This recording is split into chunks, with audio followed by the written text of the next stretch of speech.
j'espère que tu vas bien et que tu passes une incroyable et merveilleuse journée. Aujourd'hui, je te retrouve pour une story time.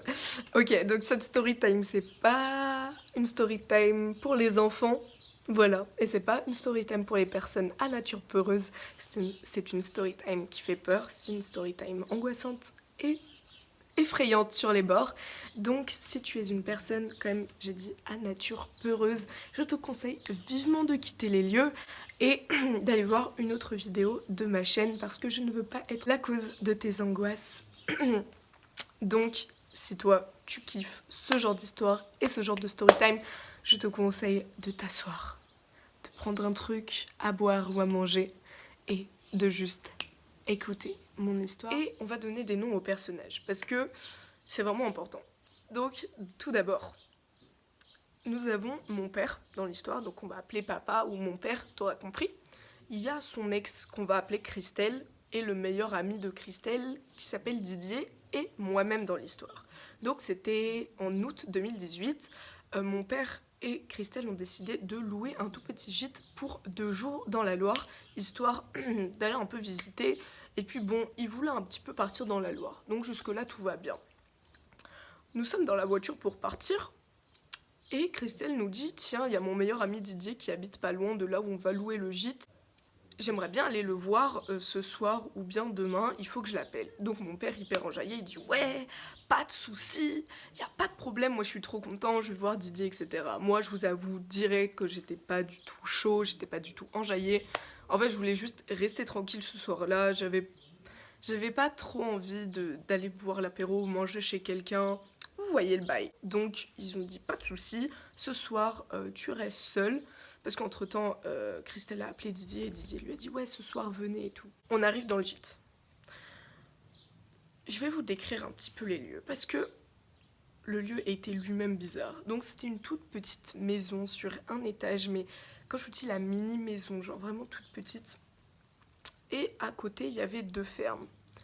On est arrivé et en fait forcément les personnes qui étaient autour, bah, elles étaient dans leur jardin ou elles étaient dehors, bref je sais pas ce qu'elles foutaient. Même pas bonjour. Oh, try me bitch. Et on leur a dit bonjour, ils ont même pas répondu. Des gens vraiment hautains, ils nous ont regardé de travers, il y avait une trop mauvaise ambiance dans les lieux. Vraiment, c'était trop bizarre. À partir de... Même là ça sentait mauvais, tu vois ce que je veux te dire. Et puis du coup on arrive dans le gîte, on entre, on déballe nos affaires, on visite un petit peu, enfin on visite. En fait tu rentrais, t'avais un couloir sur 5 mètres, au fond la salle de bain, après il y avait un autre petit couloir sur 2 mètres, là t'avais le salon, un escalier sur le côté qui montait à l'étage et en haut 2 chambres. Ah oui, t'avais le salon cuisine. Donc vraiment une toute petite maison qui contenait, avec la salle de bain, 1, 2, 3, 4 pièces en fait en tout. Donc franchement ça va. Par la suite, arrivé 19h, Christelle et papa décident de partir chez Didier. Donc moi je reste à la maison.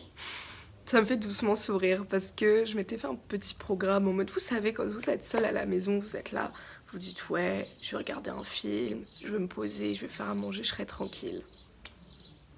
C'est pas du tout ce qui s'est passé. Tu vas comprendre par la suite pourquoi. Donc, ils partent vers 19h. Le début de la soirée se passe très bien, aucun souci. Vraiment, tout va bien. Arrivé, je dirais 23h, 23h30, je décide de me faire à manger. Donc dans une poêle, je me cuis un petit steak végétal. Gardez la poêle en tête parce que cette poêle-là, elle est trop importante dans l'histoire. Vers minuit à peu près, je décide en fait de monter à l'étage pour aller me coucher, donc dans la chambre, logique. Et je sais pas si tu te rappelles Salomé, si tu passes par là, j'étais en train de parler avec toi sur WhatsApp, on était là, on racontait nos vies, on se racontait les nouvelles et tout. Et puis je t'ai dit, il fait tellement chaud dans cette chambre, je vais pas dormir là-haut. Et heureusement que j'ai pas dormi dans cette chambre. Et vous savez pas comment je suis tellement contente de m'avoir retirée de ce lit et d'être descendue parce que la suite de l'histoire là c'est pas des blagues. Donc excusez-moi là je raconte mais genre c'est vraiment un truc de ouf. Je redescends parce qu'il faisait trop chaud dans cette chambre. Donc je vais m'installer sur le canapé du bas, j'allume la télé et j'éteins la lumière. Je me dis, comme ça je regarderai la télé tranquille. Donc tout se passe bien. Vous savez, dans une maison, il y a toujours un peu des petits bruits, surtout qu'il y avait 2 fermes à côté. Donc forcément, il y a plein d'animaux. Les gens aussi vivent leur vie là. Donc bon, il y a des petits bruits, mais rien d'affolant. Puis même une maison, ça travaille, comme on dit. Vous-même, vous savez. Moi, je me disais rien. J'étais là, je regardais la télé tranquille. J'étais en même temps sur Instagram. Je discutais avec les gens et tout. Et il faut savoir que j'étais pas seule dans la maison. Parce qu'il y avait le chat avec moi. Et heureusement que ce chat était là. Franchement, heureusement qu'il était là. Parce que lui, je crois qu'il m'a sauvé la vie même. Arrivé minuit 45, 1h. Je me suis dit, Lina, faut quand même que tu dormes là. Parce que t'es fatiguée. Et puis demain, t'as une grosse journée. Donc, toi-même, il faut dormir en fait. Et là, vous connaissez ce genre de pressentiment et d'intuition que vous avez. Je me suis dit, non, faut pas que tu dormes. Faut pas que tu dormes tant que les dards ils sont pas rentrés. Parce que pourquoi? J'ai oublié de vous dire, ils sont partis chez Didier pour boire l'apéro et manger. Mais nous-mêmes, on connaît les darons, quand ils partent chez un ami, c'est pas pour revenir à minuit. Ils reviennent beaucoup plus tard. Et bref, ils discutent. En plus, Didier, ça avait l'air d'être quelqu'un de très très sympathique, très bavard, très chaleureux. Donc forcément, ils allaient passer un bon moment, ils allaient pas rentrer tout de suite. Heureusement que j'ai écouté mon intuition. Heureusement que j'ai écouté mon pressentiment. Pourquoi? Parce que clairement, ça m'a sauvé la vie.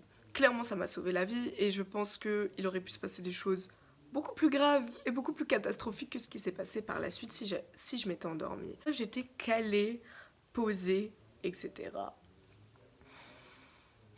Le chat était juste posé à côté de moi sur une chaise. Arrivé 1h, 1h30. C'est là que la story time, la vraie story time commence. C'est là que tout part en cacahuète. Clairement. Puis là, à minuit et demi, minuit 31 ou minuit 32, j'entends un énorme bruit sur le parquet à l'étage. Oh hell no! Donc je vais te faire le bruit que j'ai entendu. Juste, là j'ai du parquet en dessous de moi, donc ça va être parfait. Écoute. J'ai entendu exactement ce bruit. Le chat. Est-ce qu'on va parler du chat là parce que le chat du coup était juste assis à côté de moi. Tous les autres bruits de toute la soirée, il n'avait pas réagi. Mais ce bruit-là, il a... Quand je vous dis, j'ai jamais vu un chat sauter aussi haut de ma vie. Le chat était sur la chaise, il a fait un bond de je sais plus combien de centimètres. Bref, c'était vraiment énorme. Le chat, c'est... En fait, vraiment, genre, il s'est levé, il a sauté et il est parti se cacher sous le lit. Enfin, sous le... Parce qu'en fait, il y avait un canapé et en face, il y avait un lit, une place. Il est parti se cacher. Là, je me suis dit... Ok, si le chat s'est caché, moi-même aussi, il faut que je me cache parce que là, ça sent pas bon. Run. Donc, ce que je fais, c'est que je me redresse comme ça. Comme ça, direct, il n'y a que la télé allumée, la lumière était éteinte. Là, je me dis, ok, j'éteins la télé, parce que s'il y a quelqu'un, faut pas qu'il sache que je suis en bas, parce que je veux pas qu'il vienne me boxer. Vous voyez ce que je veux dire? Donc, j'éteins la télé, là, j'étais complètement dans le noir. Et en haut, j'entends des gens fouiller. Vous savez, quand vous entendez quelqu'un, il prend les couvertures, il retourne ça, il marche, il retourne les... Bref, vraiment des bruits. Il y avait quelqu'un en haut. Je sais pas ce que c'était. Peut-être c'était un démon ou une personne malveillante ou une personne qui voulait juste voler des trucs ou des squatteurs. Je sais pas. Parce que c'était un gîte, donc peut-être ils se sont dit ouais, il y a personne. Le stress s'est emparé de moi. Mais j'ai la chance dans ce genre de situation urgente, je garde mon sang-froid. Et mon stress, je le gère assez bien. En fait, mon stress se transforme comme en instinct et j'ai les bons réflexes. Donc ça va. Je me mets pas à paniquer et courir partout et faire n'importe quoi. Donc je me lève, je prends mon téléphone, je mets la lampe torche, tu vois, histoire qu'on me voit pas trop. Je prends la poêle. Tu te rappelles de cette poêle-là? Bref. Donc je prends la poêle et je vais me cacher dans le couloir de l'entrée. Donc c'est-à-dire que t'avais le couloir là, comme ça, de 5 mètres. Un truc comme ça, bref il était assez long, il y a un angle et après là on avait la vue sur le salon. Donc je me suis cachée dans l'angle là, histoire que je puisse voir et entendre s'il y a une personne qui descend mais la personne ne me voit pas. Donc c'est un endroit que je trouve assez stratégique encore aujourd'hui. Je me cache. Donc, je suis avec mon téléphone, avec mon pyjama, ma poêle de côté et cachée comme ça. Il y a une personne dans mon armoire. À ce moment-là, comment vous dire que... En fait, t'es tellement en panique, genre interne, t'as plus de sentiments en fait. Genre t'es juste là et tu dis ok, genre je suis dans la merde là. Toujours à ce moment-là en fait quand je vous parle il y avait toujours des bruits en haut, genre des gens qui fouillaient, tu entendais des pas et tout, bref c'était vraiment angoissant. Et là je me dis bon, je vais appeler mon père parce que moi-même j'avais pas la localisation d'où j'étais, je ne savais même pas dans quelle ville, quel village, quel patelin j'étais, je savais même pas le nom de la départementale qui passait devant la maison. Je savais rien. Franchement, tu me disais, t'es où? Je vais te dire, dans la Loire. C'est tout ce que je savais. Donc là, je me dis, je peux pas appeler la police parce que j'ai pas ma localisation déjà. Je sais pas où je suis. Et ensuite, du coup, je me suis dit, bon, je vais appeler mon père. J'appelle mon père. Bon, vous savez, les darons, toujours, ils ont leur téléphone. Quand ça sonne, il faut qu'ils le sortent de leur poche, qu'ils mettent leurs lunettes, qu'ils inclinent le téléphone comme ça, bref. Ils mettent 10 ans à répondre. Et ils appuient 4 fois avant de décrocher. Et souvent, tu tombes sur appel manqué ou bien il répond au dernier bip. Mais là, mon père a répondu direct. Comme s'il avait son téléphone avec lui. Ce qui est très rare. Et là, mon père répond direct. Il me dit, Lina, t'es sûre que ça va? Ça va et tout. Tout se passe bien avec une voix un peu genre panique, tu vois. Je me souviendrai toujours des mots que je lui ai dit. Je lui ai dit, papa, viens vite à la maison, il y a des bruits bizarres. Oh! Il me dit, Lina, va chercher le couteau dans le salon et cache-toi, j'arrive. Calage, c'est bon, on est parti. Je vais chercher le couteau et en revenant sur mes pas, vous savez, en fait, votre cerveau, quand vous êtes en stress et en panique comme ça, il fonctionne 2 fois plus vite que la normale. Donc là, clairement, ça fait un tour dans ma tête, j'ai dit, ok, Lina, il y a des gens en haut, tu ne sais pas qui c'est, tu es seule à la maison. Tu es dans un endroit que tu connais pas. C'est sûrement des cambrioleurs ou des cambrioleuses, je ne sais pas. Je me suis dit, si je laisse éteindre, forcément on va se dire, ah bah tiens, il y a personne, il y a pas de bruit. On va descendre, voir ce qu'il y a à voler. Surtout que sur la table du salon, il y avait le chéquier de mon père, appareil photo, ordinateur, bijoux, bref, il y avait tous les objets de valeur. Donc franchement, c'était un cadeau pour les voleurs. Donc, je me suis dit, vaut mieux que j'allume la lumière pour qu'ils sachent qu'il y a quelqu'un. Donc soit, ils vont savoir qu'il y a quelqu'un, c'est des gens malveillants, ils vont descendre pour me boxer, ou bien, ils vont se dire, bon bah, il y a quelqu'un, on se casse. Bon, qu'est-ce que j'ai fait à votre avis? J'ai allumé la lumière, autant tenter sa chance, parce que si je la laissais éteinte, forcément ils allaient descendre. Donc j'allume la lumière. Et moi je vais toujours me cacher. Donc je retourne sur mes pas, j'allume la lumière, je retourne vite me cacher. Et là, pas de bruit. Et je me dis, ok. Donc là, Calme-toi, chérie, s'il te plaît, calme. relax Max. Mais vous savez quand même, parce que ce genre de situation, tu peux pas te relaxer en 2 minutes, hein. C'est pas comme ça que ça se passe. Parce que là, j'ai eu quoi? J'ai eu 20-30 minutes de panique et de stress intense. Genre, ça te prend le...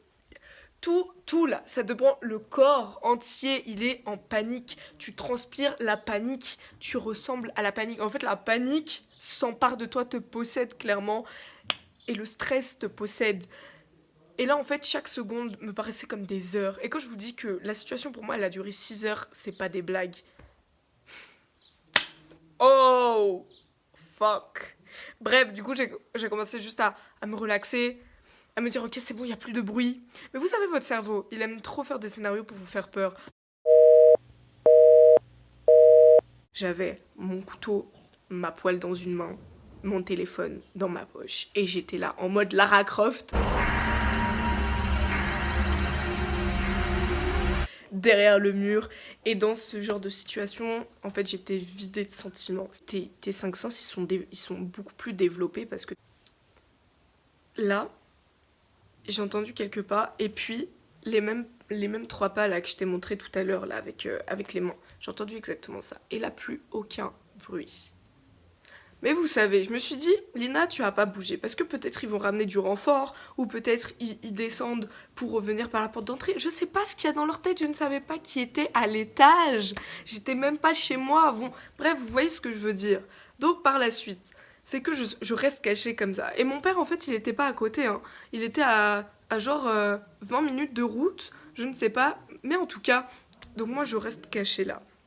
Entre temps, j'ai rappelé mon père, c'est Christelle qui a répondu au téléphone en mode oui, on arrive et tout. J'entendais mon père qui était là, je crois, et il a roulé à 100 sur une route à genre 50, tu vois. Donc moi, j'étais toujours là.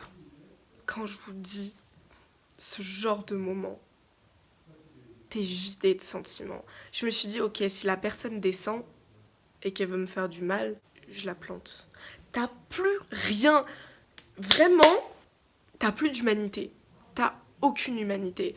Et vous-même, enfin vous me connaissez, tu vois, je suis toujours là à défendre la mère et l'orphelin, comme on dit, à dire oui, la violence, c'est pas bon, mais dans ce genre de moment, je vous assure que j'étais vide. Je continue l'histoire. Donc là, mon père arrive.